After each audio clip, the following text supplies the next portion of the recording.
Assalamualaikum warahmatullahi wabarakatuh. Perkenalkan, nama saya Kina Silama Belia Syifa dari kelas 105. Di sini saya akan menjelaskan tentang apa sih lembaga sosial itu.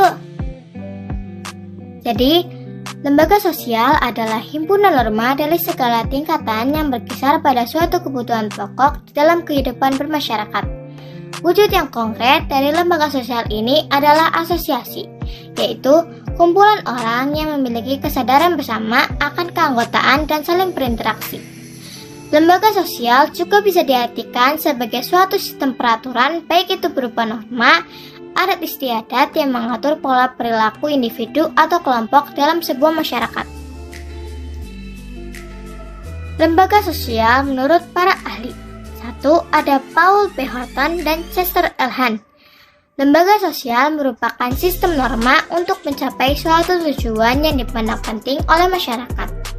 2. Ada Robert McLeod dan C.H. Page. Adalah prosedur atau tata cara untuk mengatur hubungan antar manusia dalam kelompok. 3. Ada Surjono Surkanto. Adalah himpunan norma yang berkisar pada kebutuhan pokok masyarakat. 4. Ada Konjaraningrat. Adalah himpunan norma yang berkisar pada kebutuhan masyarakat. Selanjutnya ada ciri-ciri lembaga sosial. C.L. Gillin dan C.B. Gillin memberikan ciri atau karakteristik umum lembaga sosial, yaitu 1. Mempunyai tradisi tertulis atau tidak tertulis yang merumuskan tujuan, tata tertib. 2. Merupakan organisasi pola pemikiran. 3. Memiliki tingkat kekekalan, umumnya lama, dan melalui proses yang panjang. 4. Mempunyai satu atau beberapa tujuan. 5. Mempunyai alat atau perlengkapan yang digunakan untuk mencapai tujuan. 6. Mempunyai lambang atau simbol yang menggambarkan tujuan atau fungsi. 7. Memiliki ideologi. Selanjutnya ada fungsi lembaga sosial. Lembaga sosial pada dasarnya memiliki beberapa fungsi, yaitu 1. Memenuhi kebutuhan masyarakat. 2. Memberikan pedoman kepada anggota masyarakat bagaimana mereka harus bertingkah laku dalam masyarakat. 3. Menjaga keutuhan masyarakat yang bersangkutan. 4. Memberikan pegangan kepada masyarakat untuk mengadakan sistem pengendalian sosial. Adapun fungsi lain lembaga sosial. Pertama, ada fungsi manifest. Fungsi manifest adalah fungsi yang nyata dan fungsi yang disadari dan menjadi harapan banyak orang. Contohnya, rumah sakit yang diharapkan dapat memberikan pelayanan kesehatan yang lebih baik kepada masyarakat atau merawat pasien yang sedang mengalami berbagai macam penyakit. 2. Ada fungsi laten. Fungsi laten adalah fungsi yang tidak disadari dan bukan menjadi tujuan utama banyak orang. Dengan kata lain, fungsi laten yang tidak tampak di permukaan dan tidak diharapkan masyarakat, tetapi tetap ada. Contohnya, di rumah sakit, dokter merawat pasien yang menderita jenis penyakit tertentu yang tidak dapat disembuhkan entah bagaimana caranya. Dengan demikian, menemukan metode baru untuk mengobati penyakit tertentu. Selanjutnya ada jenis-jenis lembaga sosial. Yang pertama ada lembaga keluarga.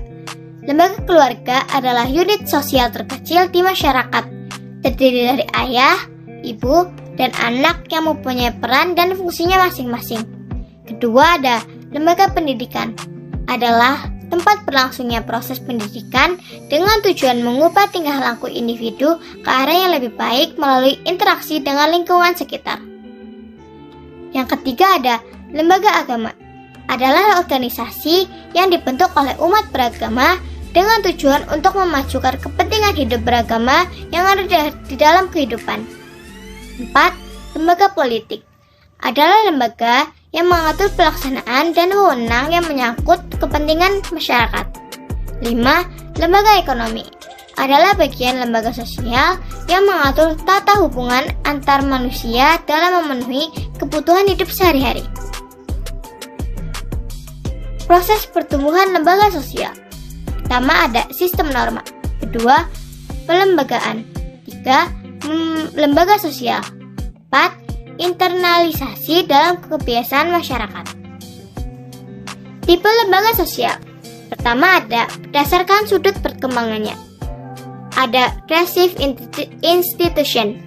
Lembaga sosial secara tidak langsung tumbuh dari adat istiadat masyarakat. Contoh, lembaga perkawinan, hak milik, dan agama.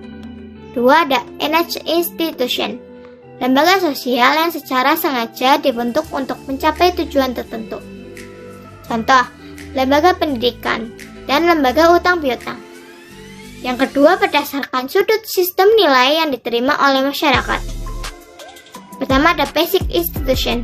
Lembaga sosial yang penting untuk memelihara dan mempertahankan tata tertib dalam masyarakat. Contoh, keluarga. 2 ada subsidiary institution. Lembaga sosial yang berkaitan dengan hal yang dianggap kurang penting. Contoh, rekreasi.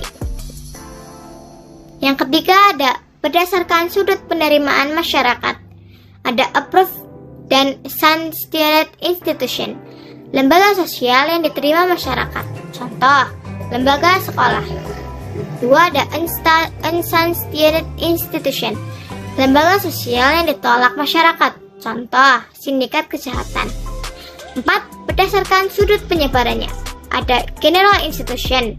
Lembaga sosial yang dikenal dan diterima oleh sebagian besar masyarakat dunia.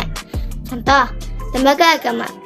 2 ada restricted institution. Lembaga sosial yang hanya dikenal oleh masyarakat tertentu. Contoh, lembaga agama Islam dan Kristen.